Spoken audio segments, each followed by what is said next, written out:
Hey, what's up you guys? Welcome back to my channel. Today we have a story time, and this story time is about the time me and my fiance picked out and moved into our very first apartment, which should have been like an amazing experience, but it was not.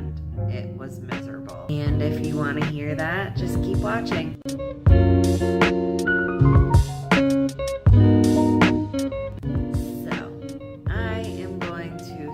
The scene here for you guys. This was me and my fiance's very first apartment. We moved in. Everything was amazing for about a month, if that. This apartment was pretty small. It had a living room, then a kitchen, and then like on one side the bathroom, the other side was like this big closet that we put our dog kennel in because we had my dog at the time, and later down the road we got another dog. We rescued her, and then after that it was our bedroom. Let me just say, all of the apartments that were in this specific building had the exact same layout. And our neighbors on the right were awesome, our neighbors on the left were awesome, but the neighbors upstairs, fucking horrible. Like, they were the worst, most miserable, psychotic people that I've ever met. So there was an older lady. She was super old, probably like 75. She was crazy. We would come home from work and she would literally be standing face to face, staring at the brick wall for like 20-30 minutes. She would walk around the parking lot talking to herself. She would sit outside chain smoking cigarettes, and like, she was just crazy. Everybody in the apartment complex knew her as like the crazy lady, okay? And then she had her grown ass adult daughter living with her who was maybe 45, and her name was Donna. She was a pretty big lady. She worked at the Price Chopper up the road, because when me and my fiance would go there, we would see her cashing people out. She was a cashier and a bagger.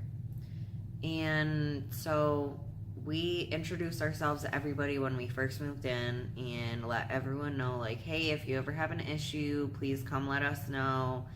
And if we ever have an issue, we'll do the same. This way, like, we don't have to get the office involved or anything like that and escalate it to something it doesn't need to be. So all of our neighbors told us the same, like, hey, just knock on our doors if you ever have an issue, yada yada. So everything was fine until one night, me and my fiance Jeremy are sleeping, and we wake up from a stomp, stomp, stomp, stomp, stomp, stomp, and it just keeps continuing. And we are like, what the hell? Like, what are they doing up there? Because it was literally like the middle of the night. And so he like banged on the ceiling a little bit, like a, hey, you woke us up, and it stopped and we went back to sleep. And then later that night, it woke us up again. And at that point, we were pissed off because we both had to wake up super early. So this continued on for quite a while. It happened for about a week before we were like, okay, enough is enough. We need to talk to them. So we wrote them like a really nice little note. And in the note, it was like, hey, sorry to bother you, but you know, quiet time hours are from 10 p.m. to 7 a.m. That was written on our lease. You keep waking us up in the middle of the night. We wake up super early, so would you please just be like a little more mindful during those quiet time hours? And yeah, that was pretty much it. And we said, thank you so much, have a good day, or something like that. And we just left it on their door. The next day comes and we got home from work and there's a note taped to our door. And it is written in like big jagged letters, like they were pissed off when they wrote it. This happened like 3 years ago, so I don't know word for word, but I remember like the basis of the letter because it was really strange. So pretty much it said like, excuse me, but do you want to know what's extremely disturbing?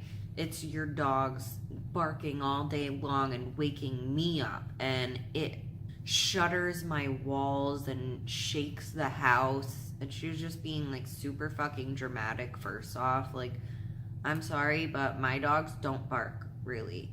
Like, they'll bark like once or twice if they see somebody outside, but that's it. They really like don't bark that often. And that's because like when they were a puppy, if they would sit there barking, I would yell at them so that they were trained not to be one of those dogs that just barks constantly, because that drives me crazy.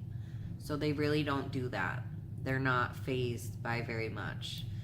And so she was saying that my dogs were barking and keeping her up all day long, but it's like, your daughter works and the old lady stays home. So like, why are you sleeping in the middle of the day all day long? That makes no sense.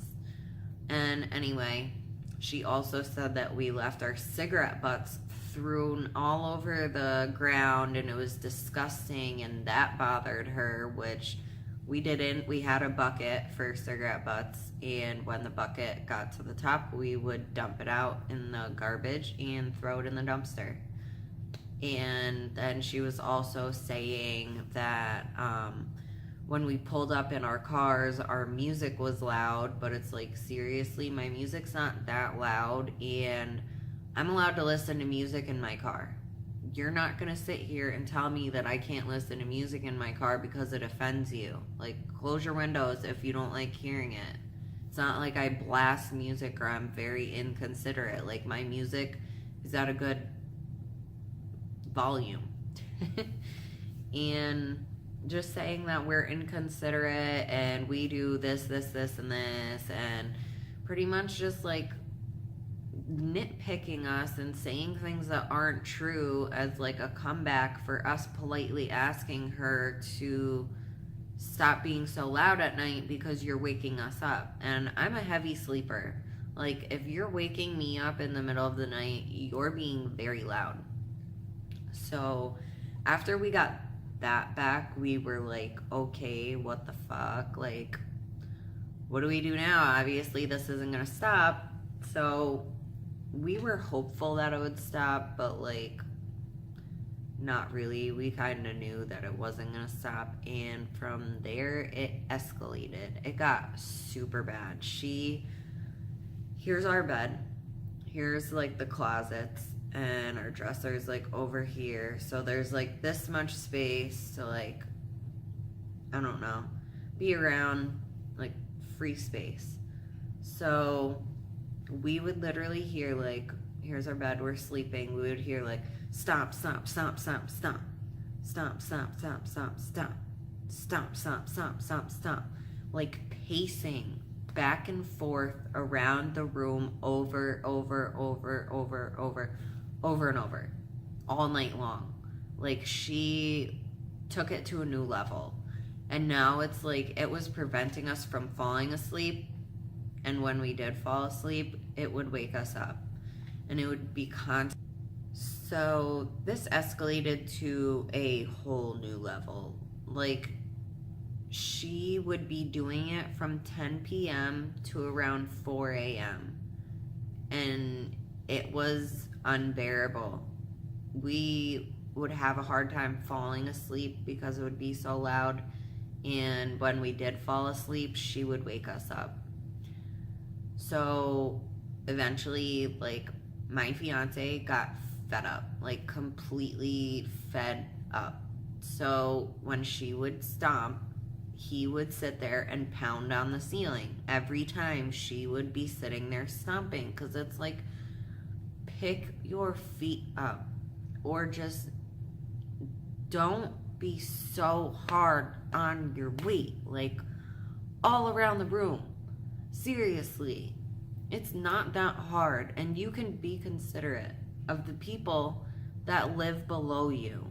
Like, you're seriously that inconsiderate, you're gonna be like, bam, bam, bam, bam, bam, all around the fucking room all night long. Like, that's just rude. And it's just ridiculous. We're paying the same amount of money in rent that you guys are. There's no reason that you can't be considerate of us. Like, we're considerate of you. And there was just not the same level of respect there. And when my fiance would bang on the ceiling, letting her know, like, you just fucking woke us up again, she would sit there and do, like, one loud stomp back, like a fuck you. So we were just done. We were so done. Like, when we would be outside, and they would be on the porch, I would yell up to them and be like, are you gonna stop waking me up tonight? And they would just run in their house or just stand there and stare at me. And that's another thing I forgot to say. So over these couple months, like, when me and my fiance would be outside or we would get home from work or from the store, they would stare at us and give us, like, dirty looks. Literally from the time we got out of our car, actually from the time we pulled in, I would make eye contact with her. And she would be staring at us till we physically got in our house. Well, till we got to the point where she couldn't see us, like, right under the balcony. And, like, oh, this is another thing I forgot. This one day, Jeremy was smoking a cigarette, and he happened to, like, look up, and through the cracks, the old lady was sitting there, and she was, like, staring at him through it. So, like, they made eye contact through the ground, and he was, like, so freaked out. He was like, ah, and, like, jumped and dropped his cigarette and then ran inside because it, like, freaked him out so bad. Like, it was just weird. And so yeah, just all these things, and it was just it wasn't fun. Like, we felt like we were constantly being watched. We couldn't sleep, kept getting woken up. We were exhausted. Like, it was just bad. So this was the final straw. Jeremy already went to work, and I was leaving for work because I had to be to work by 9 a.m. And I went, got in my car. The neighbor's daughter, Donna, had just gotten in her car. And so her car was over here, mine was over here, and we were, like, backing up at the same time. So she went out first, and I was behind her. And the way the driveway thing went, it went, like, around a curve like this and then straight. And then here was, like, a road.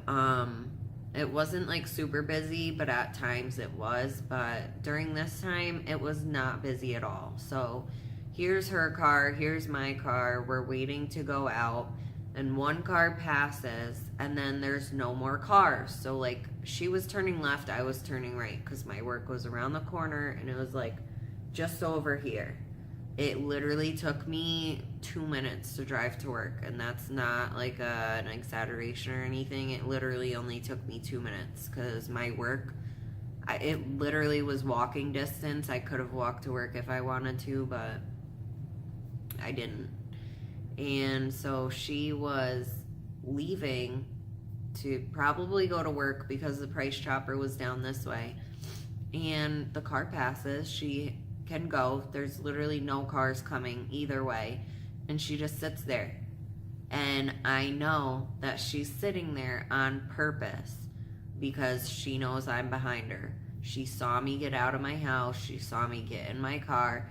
And we made eye contact. You know how you look up and, like, if you're behind somebody, you can see them in their rear view mirror. And she was looking into her rear view, and I was looking at her rear view, and we made eye contact, and she just goes and smirks at me. And so I start beeping my horn, like, come on, go. Like, what are you doing? We're both sitting here for no reason. Like, you can go, you can drive. You're literally sitting here to be an asshole.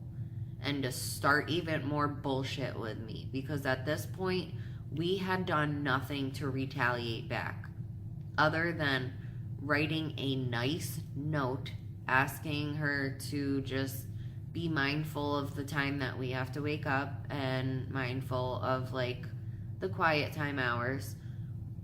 And we banged on the ceiling when they wouldn't stop, and that was about it. And so she's sitting there, and I'm laying on my horn, and like 5 minutes goes by. Now some cars are passing, and I'm like, what the fuck? Like, this is ridiculous. I was just thinking to myself, and I'm getting more and more upset because I leave for work 5 minutes before I have to be at work because it takes me 2 minutes, so I still get there a few minutes early. Well, at this point, now it's 9 o'clock, and now I'm late, so now I'm pissed off. And we're still just sitting there, and all the cars clear. There's no more cars there again. She's just sitting there smirking at me in the mirror. And that's what really pissed me off the most, because it's like, you're gonna do this and you're gonna sit here and like smile about it, like, haha, got you again. Like, why are you doing this to us? I don't understand. Like, I seriously don't understand why her or her mom were doing shit like this to us. We literally did nothing to them, not a single thing. And so I'm beeping again, like, come on, what the fuck? And she's going, and then she acts like she's gonna drive. Like, she, like, what is that word? Like, revs her engine up a bit and starts going, like, pretty quickly. So I'm looking to the left as I'm pushing on the gas because I just want to make sure, like, no cars are coming from that direction so I can take right. So I look to my left really quick as I start pushing on the gas, and I turn my head back, and she had slammed on her brakes and like pretended like she was gonna go. And I had to slam on my brakes, and I was so close to hitting her. I was like this close to hitting her, and there's no cars coming. So she literally did this on purpose to try and make me hit her car.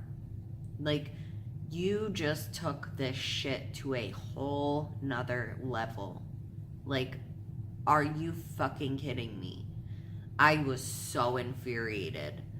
So she revved it up and slammed on her brakes, and I had to slam on my brakes, and there was no cars coming. I was just like, what the fuck? I was so pissed, and I look and I can see her in the rear view still, and she just goes and smiles at me like that. And that was my breaking point. I sat with my horn laid down. I just laid on it. I didn't take my hand off. For about 3 more minutes, I laid on my horn because she would not move after she just tried to make me hit her car. If I hadn't looked back at that moment, I literally only looked for like maybe 2 seconds, and then I looked back. So if I hadn't looked back at that moment, I would have slammed into her car, because like I said, I was maybe this far from her bumper. And if I had hit her car, I would have been at fault, because in insurance, like car insurance, if you're behind somebody and you hit them, it is your fault. Even though she's playing games and she tried to make me hit her on purpose. And I was so upset. Like, what if that had happened? I would have had to be at fault. I would have had to pay to fix her car. I would have had to pay to fix my car. We didn't like have the money like that, just all this extra money to be throwing out to insurance. And it just would have been horrible for me for literally no reason. And so after about 3 or 4 minutes, she finally decides to go, and she creeps so slow, like just creeps all the way out. And as soon as there was enough room, I was like, meow, with my car, because at this point, I was 10 minutes late to work. When, you know, all this originally started, it was 5 of 9. So that means I had been sitting there dealing with her bullshit for 15 minutes for no reason, just because she wanted to fuck with me. And I was in tears at that point. I was so frustrated and mentally and emotionally exhausted. So I called up Jeremy and I was crying and I was like, she just tried to make me get in an accident. She made me late for work, all this stuff. Like, I was explaining to him everything that happened, and he was pissed. Like, I had never seen him heard him over the phone, but then later that day in person, seen him that infuriated. And so when I got home, he was banging on their door. He wanted to speak to her and her mom to be like, what the fuck is wrong with you? Why are you guys doing this to us? But they wouldn't answer, of course. And so I was like, that's it, I'm done. Let's go to the office. So we walked over to the office and I demanded to speak to Lisa, the office manager. So I demanded to speak to Lisa, the office manager, and we spoke to her. We told her everything, every single thing from start to finish. We showed her the note, and she was like, that's it, I'm done. Because at this point, we had made about 5 or 6 complaints to the office, like noise complaints. And they didn't do anything. They literally told us, oh, well, if they're bothering you that much, you should just call the sheriff's department. And it's like, are you kidding me? This is your rental facility. Like, you're renting these apartments. You're the office manager managing these apartments. And you're going to let somebody harass us that lives in your apartments that you allow to live there and not do anything about it? You're going to tell us, oh, call the sheriff's department? Yeah, because what am I going to say to the sheriff's department? Oh, hello, these people are keeping me awake. Like, what? I'm not going to waste their time. You're supposed to call the sheriff's department if somebody gets shot or stabbed or something serious happens. Not oh, they're stomping around upstairs. Come help. Like, so Lisa walks over there with us, and Lisa goes upstairs and knocks on their door, and again, they don't answer. Their window was open. So she spoke to them through their open window, and she's like, you need to come speak with us. This is unacceptable. You need to come to the door now.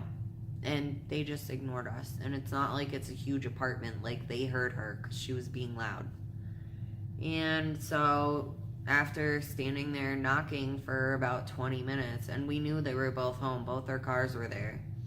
So after standing there knocking, talking through the window, trying to get them to come out and have a civil conversation, Lisa went back to the office and said she was going to call them and just told us to go back to our apartment and wait. So we went back to our apartment and we were outside smoking a cigarette because we were extremely stressed out. And Lisa calls us and tells us they said that they're afraid of you and that you need to go back inside your apartment for them to come out for an emergency meeting. So we were like, why are they afraid of us? We've literally never done anything to them. And she was like, I don't know, but they refuse to come out unless you guys go inside your apartment. So we were like, okay. So we go inside our apartment, and we keep like peeking out the window to see like when they're gonna come out so we can go back out and like smoke a cigarette because we were so stressed out at that point. And 10 minutes goes by, they still won't come out. 20 minutes goes by, they still don't come out. 30 minutes goes by, they still don't come out. We had to sit in our house because these fucking people are playing games for 45 minutes. 45 minutes we had to sit inside our house because they were afraid of us and refused to come outside. Like, I have to stay trapped in a place that I don't want to be because I want to be outside smoking a cigarette, but I'm not allowed to because you're fucking bullshit. Like, after Lisa told you we were in our house, you should have came down and went to the office. Like, there's no reason we should have to sit in our house until you guys decide that you feel like coming out. Otherwise, you should have told her, like, hey, I'll be ready in 45 minutes. Tell them to go inside then. No, they just fucking play games at every single turn. So then they go outside and we go outside and smoke a cigarette after they're out of view. And it took about 30-40 minutes for them to speak with Lisa. And who knows what they said about us, but I'm sure none of it was true because they like to just make shit up. And so then Lisa called us back and said that you won't be having another issue with them. We told them that they're not allowed to renew their lease because we've given them 6 warnings already. They're not allowed to renew their lease because they are just escalating the situation instead of trying to be adults about it and come to a resolution. At this point, I think me and Jeremy were 22 or 23, and it's pretty sad when 22 or 23-year-olds are more adult than a 45-year-old woman living with her 75-year-old mother. And anyway, so they're not allowed to renew their lease, and they need to stop. Otherwise, they're going to have to vacate their house prematurely. And so they were pissed off about that. They fucking lost. And I didn't really count it as a win because I didn't want it to get to that point. I wanted to be civil with all of my neighbors. That's all I wanted. All I wanted was for them to quiet down a little bit. And they refused to do that. They wanted an issue. We wanted a nice, peaceful apartment to live in and a happy place to live. And they just wanted to make our lives hell. So that was pretty much it. And after this, it didn't stop. It did not stop. They got even worse. It was constant. And we were stuck in that apartment for 1.5 years because my fiance signed a 1.5 year lease to get the first month free, which I was so mad about. I was so mad because I did not want to be stuck there 1.5 years. And yeah, that is pretty much it. That is the story about my miserable fucking neighbors that ruined my life for 1.5 years. They didn't stop. They just kept stomping and stomping. And yeah, after that meeting, every time we would see Donna at the grocery store, she would see us walk in and she would run to the back and in a secret employees only space. And if we were outside, this was how the stairs went. There was a staircase opening, but then it twisted around like this and went up. So it was a little loop and then went up. And so the entryway was here. And there was also one back here. And I believe. And instead of just say she parked here, instead of just going like this, she would walk all the way around to go to some weird one just to try and avoid us. And she would literally stare at us the entire time, but the second we looked over, she would turn away and refuse to make eye contact with us. It was weird. But yeah, that was a story about our psycho neighbors. So I hope you enjoyed, and definitely like and subscribe. And if you have a similar story or have ever dealt with some crazy ass neighbors, let me know. Write it down in the comments. I would love to read from you guys for watching this video. And my arm just fell off the armrest. Thank you guys for watching this video, and I will see you when I see you. Bye.